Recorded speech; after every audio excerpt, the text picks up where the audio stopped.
अस्सलाम वालेकुम। हम लोग स्टार्ट करेंगे। हम लोगों ने स्टार्ट किया हुआ है, बल्कि स्टार्ट करेंगे नहीं, हमने स्टार्ट किया हुआ है सूडो रैंडम नंबर्स वाला टॉपिक।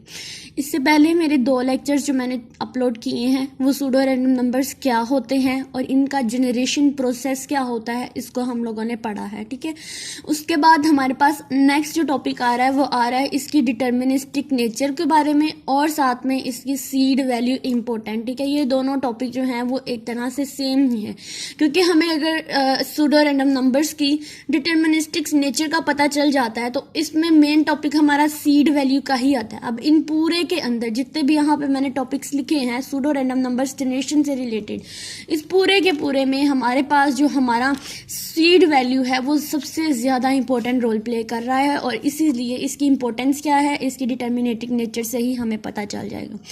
तो लेट्स स्टार्ट। हम लोग स्टार्ट करते हैं इसकी deterministics and importance of the seed value.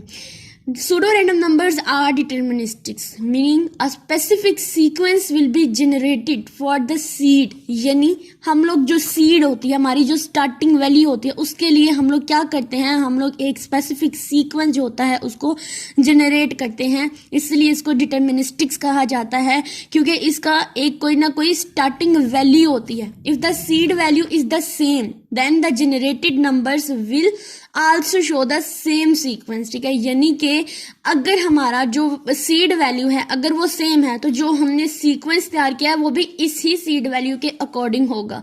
To understand the significance, यानी कि हमारी जो सीड वैल्यू है उसकी इंपॉर्टेंस को समझने के लिए of the seed value and its deterministics nature, it is crucial to understand that a pseudo random number is an algorithmic process that define a specific sequence. यानी उन्होंने कहा है कि डिटर्मिनिस्टिक्स नेचर और सूडो रैंडम नंबर्स या seed value की जो importance है उसको समझने के लिए सबसे इंपॉर्टेंट ये बात है, इस सबसे क्रूशियल कॉन्सेप्ट है हमारे पास कि हमारे जो सूडो रैंडम नंबर्स होते हैं वो एल्गोरिथमिक प्रोसेस होते हैं। यानी इसमें हम एल्गोरिदम्स का यूज करते हैं that define a specific sequence, जो कि कोई ना कोई स्पेसिफिक सीक्वेंस।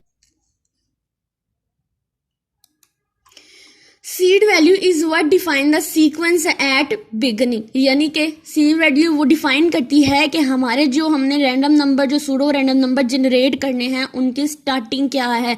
ये बात मैं अपनी पहले भी 2 वीडियोस के अंदर बता चुकी हूँ कि सीड वैल्यू ही इन पूरे टॉपिक के अंदर ही सीड वैल्यू यूज होना है और यही बताना है कि ये हमारे जो भी हमने सीक्वेंस जनरेट करना है सूडो रैंडम का, उसके जनरेशन के अंदर सबसे ज्यादा इंपॉर्टेंट ये सीड वैल्यू ही है। सीड वैल्यू होती क्या है, स्टार्टिंग वैल्यू होती है जो हमारे रैंडम नंबर्स को क्रिएट करने के लिए कोई ना कोई सीक्वेंस प्रोवाइड करती है, कोई ना कोई स्टार्टिंग वैल्यू जो होती है वो देती है। ठीक है, व्हेनेवर अ PRNG यानी pseudo random number generator is initially initialized a seed value is used। यानी उसको अगर हमने स्टार्ट से स्टार्ट करना है तो हमें सीड वैल्यू का यूज करना पड़ेगा। This seed value provides a starting point for our algorithm for where the sequence is generated and this is the reason of deterministics nature. अब यहाँ पे हमें पता चल गया कि हमारी डिटर्मिनिस्टिक नेचर क्यों है हमारे सूडो रैंडम नंबर। तो यही बता रहा है कि जब हमने अपने एल्गोरिदम लिखने हैं तो हमें अपने एल्गोरिदम्स में जो नंबर्स को जनरेट करना है एल्गोरिदम के थ्रू, उनके लिए जो स्टार्टिंग पॉइंट हमें प्रोवाइड करता है वो सीड वैल्यू होती है और इसी सीड वैल्यू की वजह से जो सीक्वेंस जनरेट होता है, इसीलिए हमारा जो सूडो रैंडम नंबर जो होता है वो डिटर्मिनिस्टिक्स नेचर का होता है। For a particular value seed value a specific sequence is generated. यानी अगर हमारी सीड वैल्यू भी स्पेसिफिक है, पर्टिकुलर है, तो हमारा जो सीक्वेंस होगा वो भी उसी के ही अकॉर्डिंग जो है वो यूज होगा। ठीक है, अब नेक्स्ट आ रहा है this deterministic nature means that if the seed value is the same the generated number will also show the same sequence। This is why whenever you use the same seed value you always get the same sequence, which is the helpful when you want repeatable results such as for testing, debugging और comparison। तो इन सब के लिए seed value जो है और उसका जो sequence होगा वो बहुत important है। सबसे इंपॉर्टेंट पॉइंट यहाँ पर क्या आ रहा है, if the seed value can be predicted, अगर हम सीड वैल्यू को प्रिडिक्ट करेंगे तो जो सीक्वेंस होगा उसको भी हम प्रिडिक्ट कर सकते हैं, ठीक है। जैसे जैसे हम सीड वैल्यू को प्रिडिक्ट करेंगे हमारा सीक्वेंस भी होगा। Therefore it is important to keep the seed value secure whenever pseudo random numbers are used in sensitive application where unpredictability is required, जैसे इन क्रिप्टोग्राफी। अब क्रिप्टोग्राफी जो होता है वैसे तो हमारे इस्लाम में ये सूद कहलाता है, यानी हमें इसका यूज़ नहीं करना चाहिए, ठीक है। जहाँ क्रिप्टोग्राफी की बात आती है ये हमारे लिए हमारी जो आप कह सकते हैं हमारे रीजन के अकॉर्डिंग ये क्या हो जाता है, ये हमारे पास हराम हो जाता है, ठीक है।